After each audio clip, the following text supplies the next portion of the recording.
Bem, eu vou ler, tá? Vocês podem acompanhar, acho que não ficou uma letra muito grande, mas enfim. Então, é uma palestra sobre conjuntura estadual, né? Então eu começo discutindo o seguinte: o que é análise de conjuntura? Bom, veja, o tempo histórico pode ser dividido entre curta duração, tempo dos eventos, dos fatos, média duração, tempo das conjunturas, e longa duração, que é o tempo das estruturas. As conjunturas, que é o nosso objeto, né, são aqueles instantes nos quais os indivíduos e as coletividades analisam o mundo, propõem formas de intervenção sobre a realidade e buscam convencer as outras pessoas a segui-los. Então, os projetos são formas reflexivas de pensamento e de ação coletiva, né? Eles se desdobram no tempo das conjunturas, recebendo apoios, enfrentando resistências, sendo derrotados por outros projetos ou se aliando a outros projetos. Um projeto tem, portanto, um certo grau de continuidade, ele tem uma certa constância, ele não é igual aos eventos. A gente não pode confundir análise de conjuntura com análise dos eventos. Está acontecendo isso, fulano fez isso, fulano espirrou, fulano fez aquilo. Isso não é análise de conjuntura, né? Os projetos. Agora a questão das estruturas. As estruturas, por sua vez, oferecem aos atores os limites de liberdade que eles podem ter para agir. As pessoas não são vítimas das estruturas, porém, não é razoável propor caminhos que não tenham a possibilidade de sucesso diante das condições estruturais. Então, em função disso, a relação entre estruturas e conjunturas, eu vou discutir um pouco estrutura, chegar no ponto no qual nós estamos, exatamente para discutir a relação entre estrutura e conjuntura, ok? No caso do Espírito Santo, então, em termos estruturais, temos um Estado que, ao longo do século XX, transitou de um modelo agrário exportador, no qual a maior parte da população vivia no campo, submetida a formas não capitalistas de relações de trabalho, principalmente a meia, e que era esse sistema acompanhado de um sistema político oligárquico, comandado por proprietários rurais. Saiu-se deste modelo para o que eu chamo de um modelo industrial exportador. Esta transição começou em 1942, com a criação da Companhia Vale do Rio Doce, que foi o principal ator deste processo. Devido à necessidade que a Vale tinha de atuar em um mercado internacional competitivo, com recursos escassos, com infraestrutura inicialmente deficitária e precisando desenvolver a necessária expertise para realizar tudo isso, o tempo dessa transição foi determinado pela capacidade da empresa em resolver todos estes problemas. Então, de 1942 a 1969, a Vale geriu uma estrada de ferro e os componentes de um complexo portuário dentro do estado do Espírito Santo. De 69 em diante, ela passou a contar com usinas de peletização, né? A empresa também produziu estudos e viabilizou contatos que deram origem, posteriormente, à Aracuí-Celulose, e da mesma forma, a Vale deu o pontapé inicial para a criação da Companhia Siderúrgica de Tubarão. Depois ela saiu, mas foi ela que iniciou. Por fim, a Samarco Mineração foi criada inicialmente por um grupo norte-americano, tendo o modelo da Vale como exemplo. Mais tarde, a Vale se tornaria uma das donas da empresa, como é até hoje, né? Então, entre 42 e 62, quando se iniciou o programa de erradicação de cafezais, a Estrada de Ferro Vitória-Minas contribuiu para a expansão da fronteira agrícola no noroeste do Espírito Santo e no leste de Minas Gerais, reforçando desta maneira o domínio dos proprietários de terras e do coronelismo. O capitalismo avança e o coronelismo e o tradicionalismo avançam. Eles se combinam, eles se amam. É um tipo de modernização conservadora. O que isso quer dizer? Que a transição para o capitalismo no Espírito Santo foi acompanhada por um reforço do coronelismo no campo. O programa de erradicação dos cafezais não alterou a posse da terra e, posteriormente, nos anos 70, a cultura do café voltou a ser estimulada, e desta vez com um papel muito significativo do poder do Estado em termos de apoio técnico, de financiamento e de fornecimento de meios para o escoamento da produção. Em comparação com outras partes do Brasil, a propriedade da terra no Espírito Santo sempre foi menor em termos de extensão, porém, isso não impediu o surgimento do coronelismo. Na década de 60, houve um processo de expulsão populacional do campo, de manutenção da propriedade agrária e, posteriormente, retomada da monocultura do café, desta vez por meio, então, da inserção em formas já plenamente capitalistas de financiamento e de relações de trabalho, por meio da contratação temporária de assalariados, fossem eles vindos de fora do Estado, como boias frias, ou como trabalho suplementar de pequenos sitiantes. A entrada do capitalismo no campo, então, levou a um processo de urbanização das sedes dos municípios do interior. Tudo isso foi acompanhado de uma rotação de elites. Aos poucos, os antigos coronéis foram sendo substituídos por lideranças com perfil mais urbano. Todavia, o sistema político continuou sendo oligárquico. Você tem mudança com continuidade. Bom, oligarquia é o regime político no qual elites dirigentes possuem o monopólio da representação política. Poliarquia é aquele no qual a sociedade é dividida em correntes de opinião e estas se veem representadas por meio de instituições como partidos políticos, sindicatos, associações. As instituições são atores coletivos que sustentam projetos políticos e se relacionam com as suas bases sociais nas eleições e em formas variadas de mobilização na defesa das suas bandeiras. Em geral, espera-se que a transição para o capitalismo seja associada com a passagem de regimes oligárquicos para poliárquicos. Não foi isso que se deu no Espírito Santo. Enquanto a Vale estava se preparando para o salto qualitativo que ela começou a dar nos anos 60, o tradicionalismo se fortaleceu no Estado.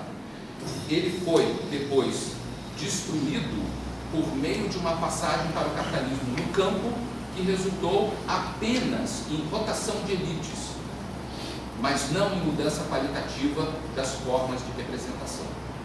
Como o modelo socioeconômico estabelecido privilegiou grandes plantas industriais espalhadas pelo território, cada uma delas com pouca capacidade para gerar cadeias complexas e alongadas de fornecedores e serviços, isso é uma coisa muito recente, né? A urbanização também foi por ela influenciada. O censo de 1980 indicou que a população do Estado era mais urbana que rural, mas isso contava com as sedes desses municípios do interior onde aconteceu esse processo que eu estou comentando com vocês. Na maior parte dos estados do Brasil, a urbanização gerou regiões metropolitanas superdimensionadas ao redor das capitais. No Espírito Santo, Vitória nunca teve o grau de importância que as outras capitais do Brasil em geral adquiriram. Cada uma das cidades da sua região metropolitana de Vitória gestou lideranças locais, disputando a representação política com poucos grupos. Ou seja, enquanto houve rotação de elites no interior, tem uma vírgula aí, houve rotação de elites dos coronéis rurais no interior para as lideranças do perfil urbano. Foi mal escrito, né? Estas novas elites, esse neocoronelismo, se a gente quiser utilizar essa palavra, essas novas elites oligárquicas continuaram sendo representantes de forças pouco diferenciadas em termos programáticos. A mesma coisa aconteceu nos municípios da Grande Vitória. Existia um regime oligárquico antigamente, houve rotação de elites, continuamos vivendo num regime oligárquico. Houve modernização, houve industrialização, houve transformação socioeconômica, continuamos vivendo num regime oligárquico. Esse é o grande problema. Não foram constituídas correntes de opinião representadas por instituições, pelo menos não em volume suficiente para alterar o quadro. O sistema político capixaba continuou sendo oligárquico, só que com liderança de extração urbana, inclusive nas áreas interioranas. Cada uma dessas lideranças apela para uma base eleitoral geograficamente restrita que se mostra como consumidora de bens públicos que não demandam políticas em sentidos amplos. Em 1983, com a entrada de funcionamento da CST, após a transição demográfica para as cidades e já contando com as unidades de valorização da Vale, os portos de águas profundas, a Aracruz Celulose e a Samarco em pleno funcionamento, o modelo industrial exportador estava completo.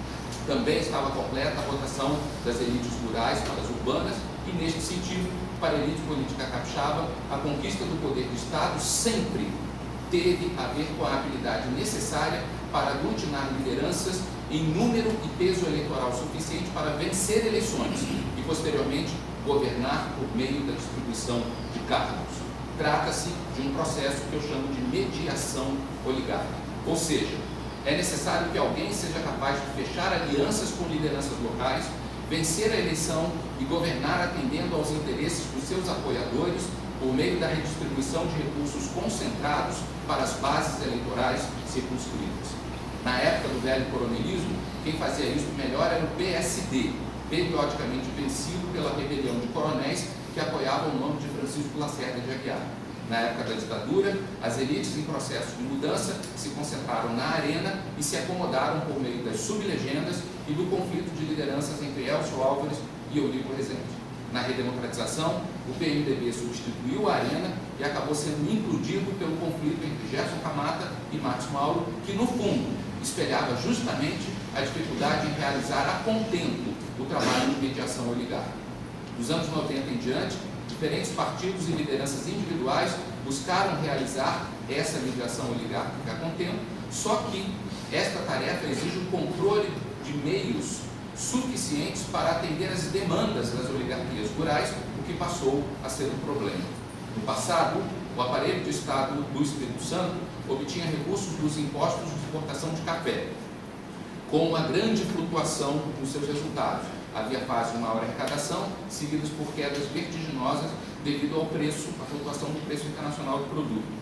Isso afetava bastante a habilidade do PSD em atender a contento aos coronéis do interior, viabilizando, por conta dessas insatisfações, rebeliões periódicas em torno de Chiquinho Lacerda de Aguiar. Este, por sua vez, também não conseguia atender os seus apoiadores de forma a engendrar alianças estáveis. Daí essa mudança que acontecia. O sistema partidário da ditadura mascarou um pouco esta dinâmica e, durante esta fase, deu-se o fim da transição para o capitalismo. Com a reforma tributária da ditadura, o ICM, posteriormente o ICMS, virou o principal meio de arrecadação dos estados. O grande problema no caso do Espírito Santo é que o modelo industrial exportador não é grande gerador deste tipo de imposto, seja pelo pouco estímulo ao mercado interno consumidor, pelo pouco estímulo à complexificação das cadeias produtivas e pelas seguidas políticas de perdão fiscal, que são estruturais nesse modelo. A urbanização promovida pelo modelo industrial exportador, com grandes plantas que demandam fases de construção civil, por posterior dispensa de mão de obra, gerou cidades com sérios problemas sociais que só poderiam ser mitigados por meio de políticas públicas que exigem grandes recursos. Só que os recursos arrecadados pelo governo do Estado são insuficientes para dar conta dos impactos provocados por esta forma de industrialização. A conclusão do processo de transição no Espírito Santo coincidiu então com o esgotamento da capacidade do governo federal em comandar a modernização no plano nacional, que se expressou nos termos do endividamento público e da escalada inflacionária. A combinação de um modelo industrial exportador com baixa capacidade de geração de impostos, com pesados impactos sociais, numa conjuntura de inflação inercial e com rotação de elites no sistema oligárquico, jogou o Espírito Santo numa longa fase de desorganização das contas públicas e de instabilidade política. O Plano Real, em 94, teve efeitos positivos para as grandes empresas instaladas no Estado, mas foi acompanhado pela Lei Candir, que representou o golpe de morte na arrecadação de ICMS, o que já era um problema desde sempre e continua sendo até hoje. O que já estava ruim, então, ficou pior. E vem ficando pior, eu vou abordar isso. Foi nesta conjuntura que mecanismos informais de agregação das oligarquias locais, começaram a adquirir um grau significativo de poder e a ameaçar a posição das grandes empresas, que reagiram a tentativas de chantagem e, pela primeira vez, passaram a atuar politicamente na arena política do Estado por meio da ONG Espírito Santo em Ação. Foi neste mesmo momento que emergiu uma liderança com competência e capacidade para agir de acordo com as condições estruturais que foram apresentadas aqui.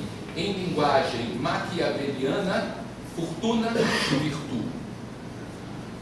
Um modelo industrial exportador com um sistema político oligárquico. Quem foi essa pessoa? O senhor Paulo Arthur. O modelo industrial exportador é caracterizado pela existência de grandes plantas produtivas que realizam um processo básico de agregação de valor a produtos primários. É o caso da peletização de finos de minério de ferro pela Vale e pela Samarco, É o caso da geração de celulose branqueada a partir do eucalipto pela antiga Cruz, hoje Fibre. É o caso das placas de aço, posteriormente dos laminados mais finos da antiga CST, hoje a ArcelorMittal Tubarão. E essa matéria-prima entra no território do Espírito Santo, ou é aqui obtida, sofre um processo de transformação e é vendida para fora do Estado.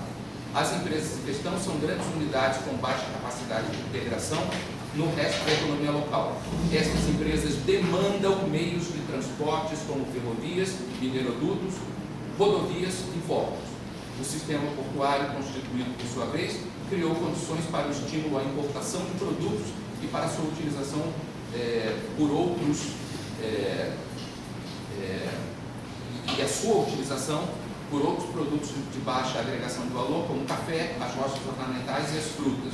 O modelo industrial exportador se amplia e incorpora outros setores. É isso que eu estou dizendo. Ao ser recuperada a partir dos anos 70 em novos termos, a monocultura do café foi integrada à lógica exportadora do modelo, com posterior entrada da soja, do centro-oeste, as rochas e as frutas.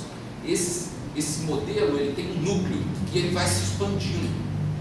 O sistema portuário criou meios para o estímulo à importação de produtos por intermédio de um sistema de benefícios fiscais que deveria ter gerado investimentos produtivos no Estado, mas que fortaleceu apenas as grandes tradings.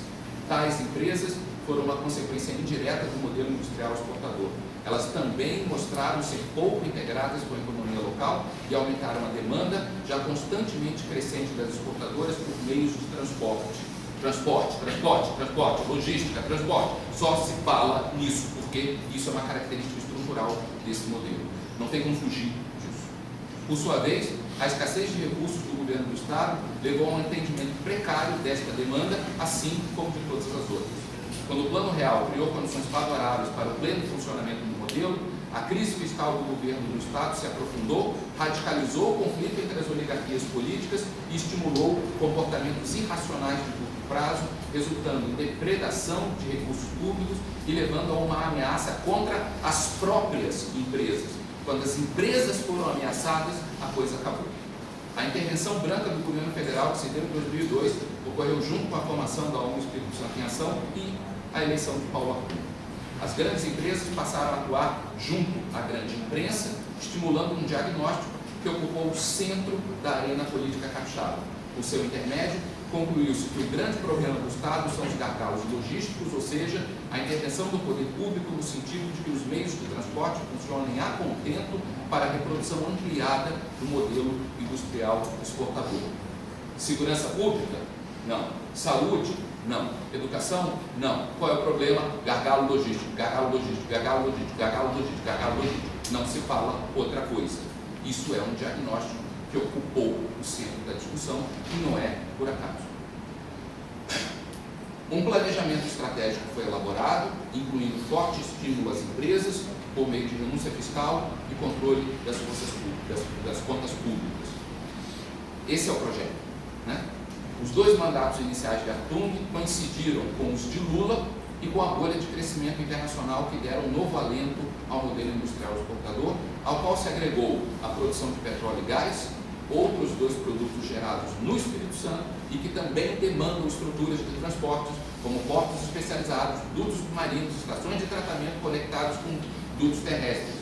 É a mesma coisa crescendo, virando um monstro e agregando outras coisas, sem mudança qualitativa. No auge das fantasias geradas pela fase das vacas gordas, a Petrobras prometeu um polo gás químico em Linhares que iria se adequar perfeitamente ao modelo, usando gás para ajudar a produzir insumos de fertilizantes que, por sua vez, seriam vendidos para fora do Estado. Ainda bem que não aconteceu, porque ia reforçar mais ainda.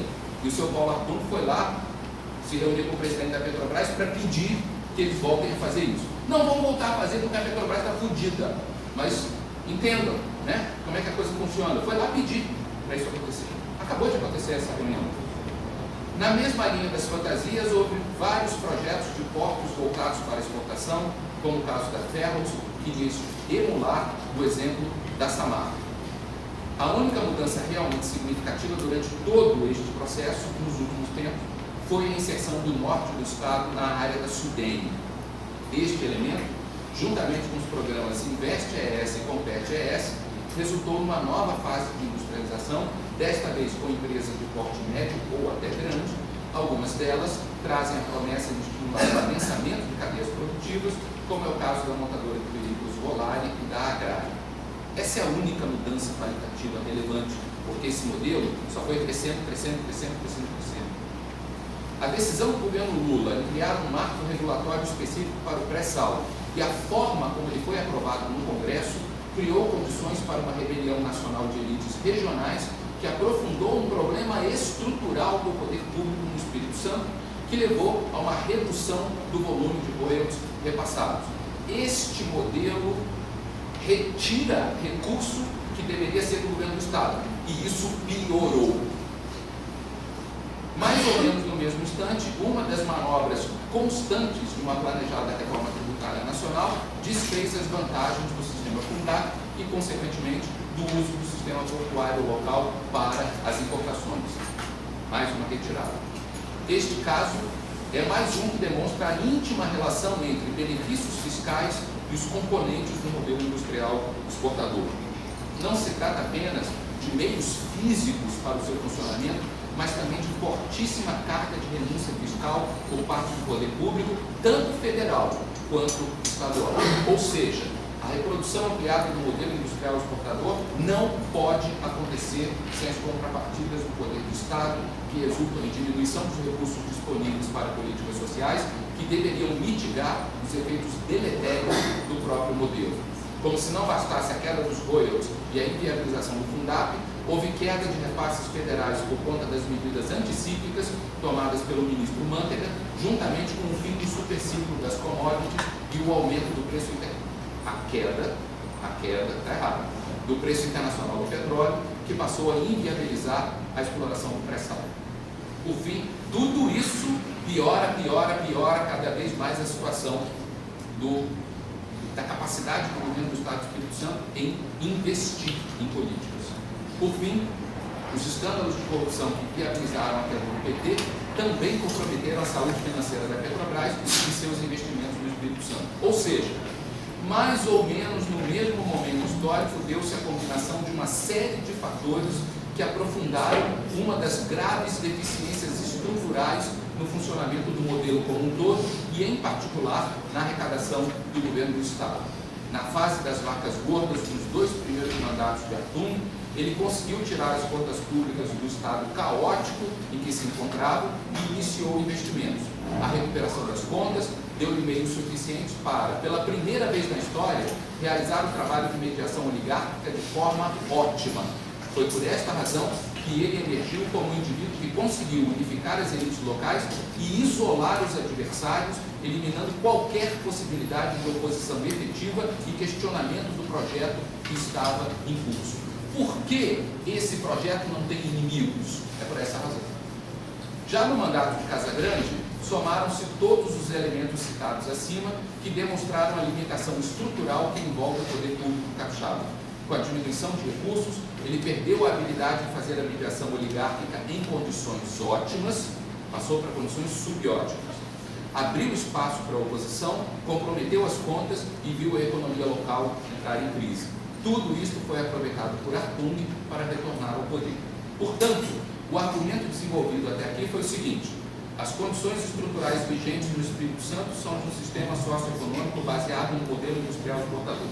Este modelo é acompanhado por um regime político oligárquico. É da natureza do modelo industrial exportador ser demandante de altíssimos níveis de incentivos fiscais, de proteção aos prejuízos que ele traz ao meio ambiente e de intervenção estatal na área do transporte. Desta forma, o modelo gera altos custos sociais e baixos níveis de arrecadação. Isso é estrutural.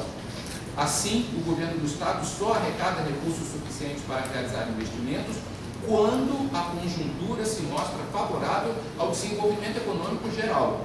O período que foi de 2005 a 2010 correspondeu a este momento.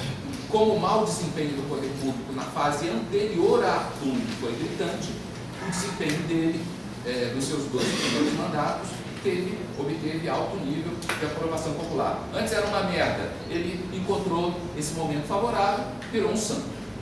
Da mesma forma, os recursos obtidos deram à Artung condições para realizar a tarefa de mediação oligárquica, como já disse, em condições ótimas.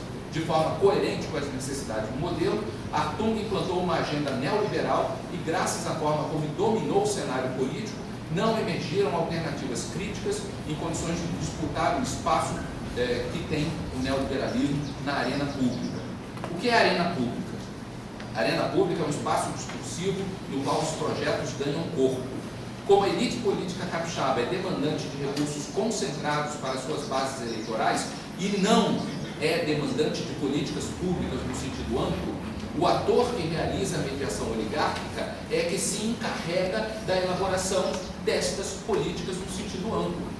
No caso do Espírito Santo contemporâneo, quem dialoga com a imprensa e com o poder de Estado para elaborar este projeto e ocupar o espaço é a ONG Espírito Santo em Ação. Espírito Santo em Ação, Paulo Artung, casamento perfeito.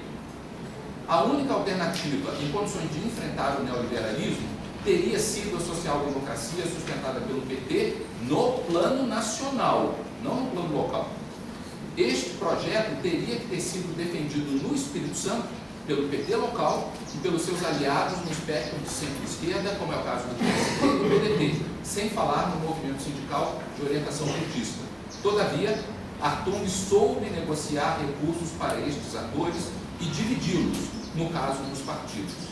Vale notar que a opção de liderança do PT, do PSB e do PDT pela composição com Artung e seu amplo arco de alianças, que vai da direita até o centro-esquerda, corresponde a um tipo de escolha no interior de um campo de possibilidades. Análise de conjuntura, conjuntura e estrutura. As estruturas oferecem limites, possibilidades. Quem vence na conjuntura é o neoliberalismo. Quem poderia ser inimigo dele foi impedido de ocupar um espaço. Como? Por este processo. Qual é a estratégia dominante dos atores políticos no cenário capixaba? É a conquista de recursos para atender às suas bases concentradas e não a defesa de políticas no sentido amplo. O caso da família Malga em Vila Velha é ilustrativo da opção por tentar enfrentar Artung dentro da sua base eleitoral circunscrita, desse tamanho assim. O prefeito Max Filho enfrentou, não recebeu recurso, a cidade se ferrou, ele foi punido nas eleições. Ele não conseguiu ultrapassar, ficou contra o mediador oligárquico, que negocia com as grandes empresas, que impõe um projeto. Ficou contra.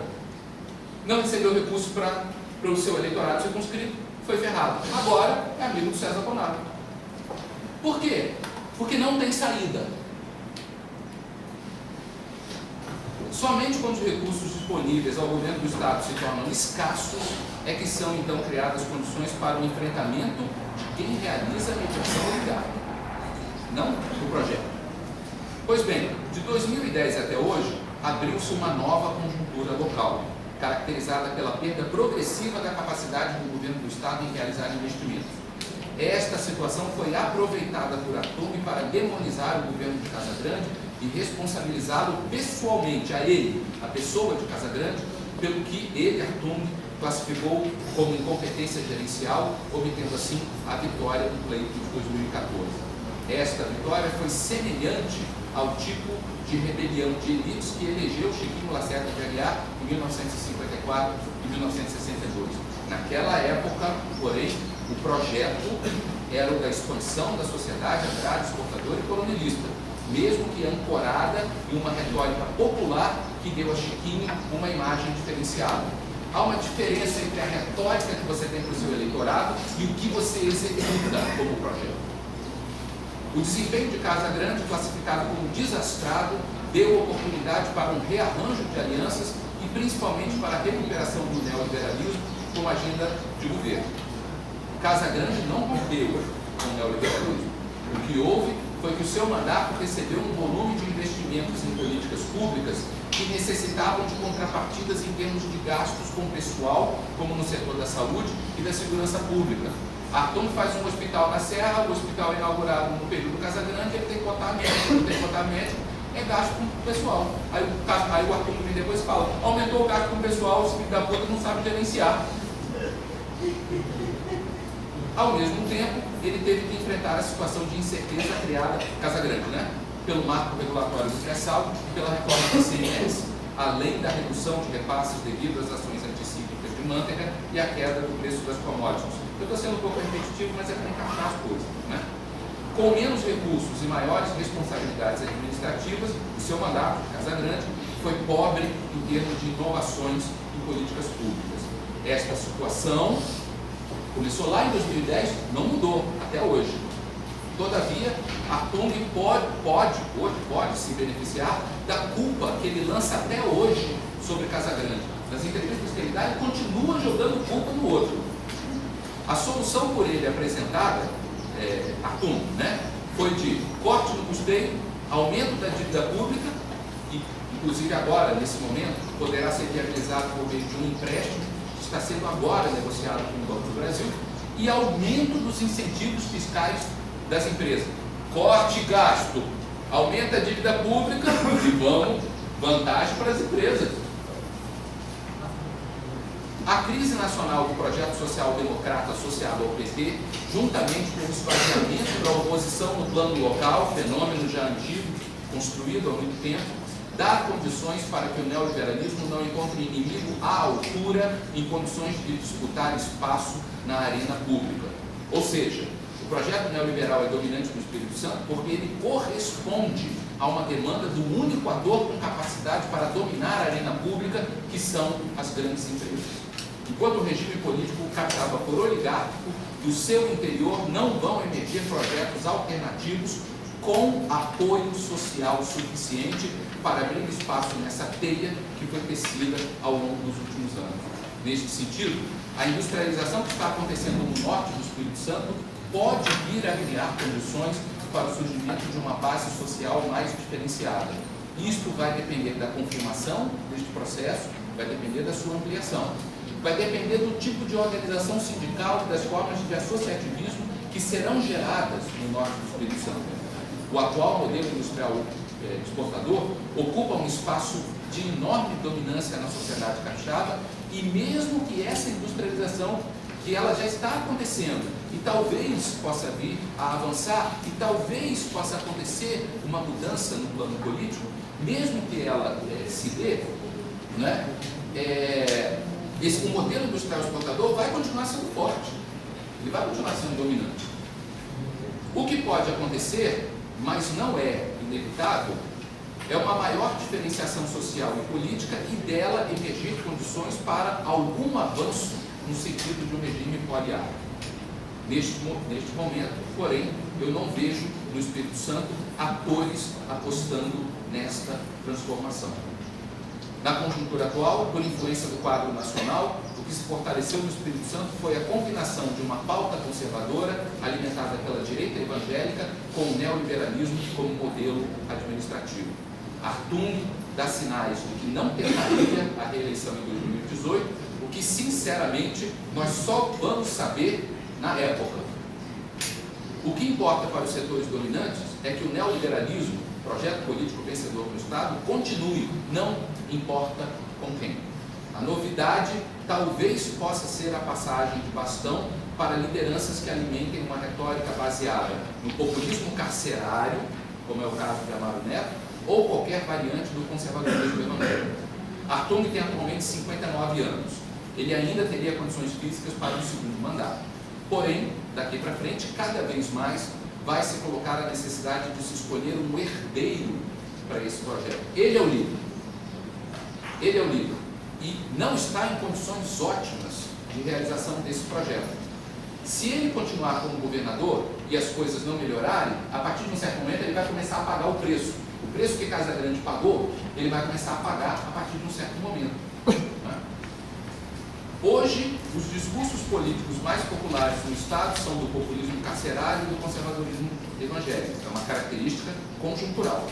Enquanto eles se fortalecem como retórica popular, o diagnóstico dos gargalos logísticos e do choque gerencial ocupa um espaço cada vez maior na inteligência capixaba. Estrutura, condições muito limitadas para mudança. Conjuntura, liderança com competência, com capacidade. negocia com as grandes empresas. Quando conversa com a elite política não demanda políticas públicas amplas. Elas são negociadas com as grandes empresas. Isso é uma condição estrutural. Então o neoliberalismo responde a isso, a contento. Qualquer inimigo não consegue ocupar espaço. Falar contra é fácil. Ocupar espaço na arena pública é outra coisa. Outra coisa. Está acontecendo uma eleição. Vai pior. Meio-dia? Já acabou? Não. Está acontecendo. Chegando agora. Estamos tendo eleições municipais, né? Então, no Rio de Janeiro há uma série de candidatos e há um candidato do PSOL. Ele está disputando o segundo lugar nas intenções de voto. Ele não vai ganhar a eleição. Não vai. Não tem espaço suficiente para isso. Mesmo que ele passe para o segundo turno, a direita toda vai se juntar e vai vencê-lo. Porém, esse indivíduo, essa liderança, Marcelo Freixo e o seu partido, conseguiram ocupar um espaço na arena pública. É pequeno, mas eles ocuparam um espaço. Então, para eles é fundamental debater, discutir, colocar as suas demandas e as suas ideias. Talvez, quem sabe, no futuro, né? Isso dirigido para instituições, partido, organizações, sindicatos, talvez isso venha a ocupar um espaço maior. É preciso tentar para conseguir isso. Mas eles conseguiram ocupar um espaço, né? Na arena pública do Rio de Janeiro, o espaço hoje é dominado pela direita. O deputado federal mais votado do Rio de Janeiro é Jair Bolsonaro. Mas existe um discurso alternativo que tem algum espaço ali. Isso não existe no Espírito Santo. É isso que eu estou querendo dizer para vocês, né? E as condições para que projetos críticos ao que está colocado como vencedor ocupe espaço na arena pública são mínimas, absolutamente mínimas. Sentar aqui e falar mal, qualquer um faz. Qualquer um faz. O negócio é ocupar espaço, né? E não adianta a gente ter coisas do seguinte tipo: a culpa é do seu João Cosi, que levou o PT para a direita. Não, não é assim. Não é assim que as coisas funcionam, certo? Existem campos de possibilidades, tá certo? Nesses campos de possibilidades, ir para um caminho alternativo tem um custo muito alto nas condições estruturais nas quais nós nos encontramos. Então, os atores preferem negociar, preferem negociar posições dentro desse arranjo dominante. É assim que as coisas funcionam, não é? E como eu disse para vocês, a única possibilidade que eu vejo, do jeito que as coisas estão hoje, de alguma tentativa de mudança com constituição de bases sociais, é essa mudança muito importante que está acontecendo no norte do Espírito Santo e para a qual nós temos que, eu acho, prestar muita atenção.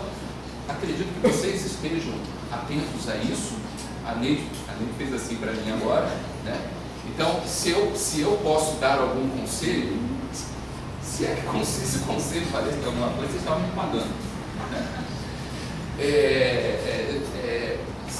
Eu acho que esse é alguma coisa que a gente tem que prestar atenção, porque o gigantismo dessas estruturas é tão significativo que a gente fica olhando para elas, por razões óbvias, porque elas comandam, né?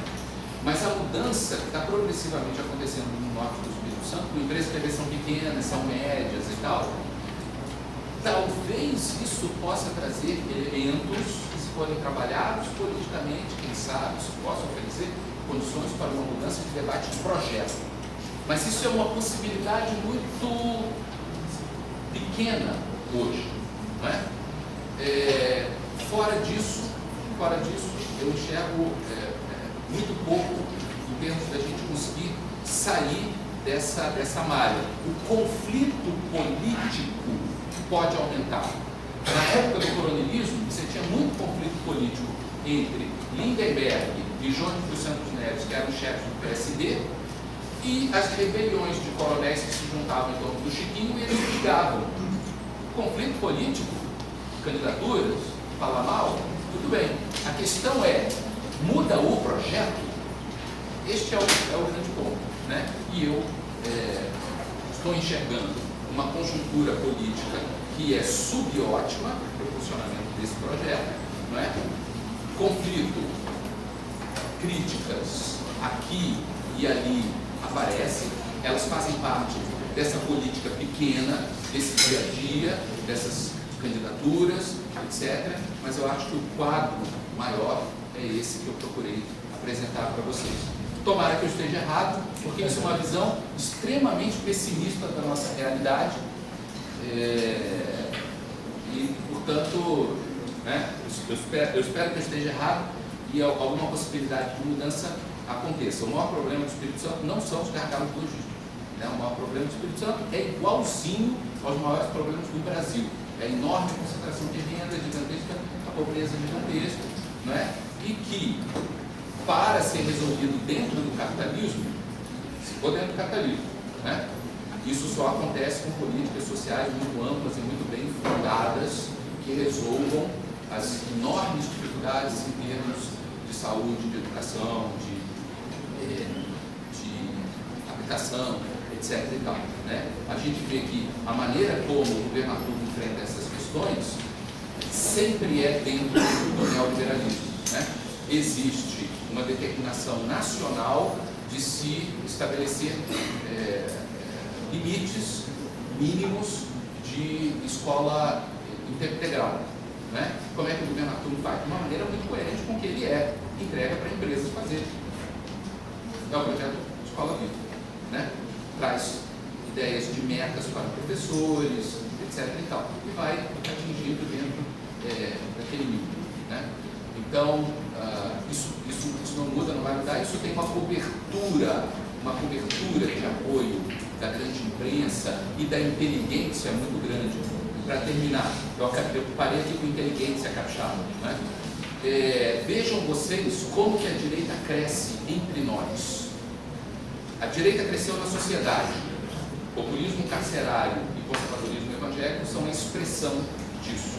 E a direita cresce entre nós, entre os intelectuais. Vocês estão aqui num centro no qual, em particular, isto é relevante, né? A direita cresceu na universidade inteira. No nosso também, no nosso centro também. Mas aqui entre vocês está uma coisa assim assustadora, né? E são pessoas que saem, ocupam espaço e falam em nome da ciência em defesa e justificativa dessas leituras. E quem é contrário a isso, calado, né? Então, eu vejo a discussão que vocês estão propondo como uma necessidade, uma importância, uma relevância muito grande, né? Porque, assim, nós como intelectuais não temos capacidade nenhuma de mudar isso, né? Mas se a gente ficar calado também, não discutir, pelo menos não discutir, não se colocar diante das coisas, um quadro que já está ruim vai piorar mais ainda. Obrigado.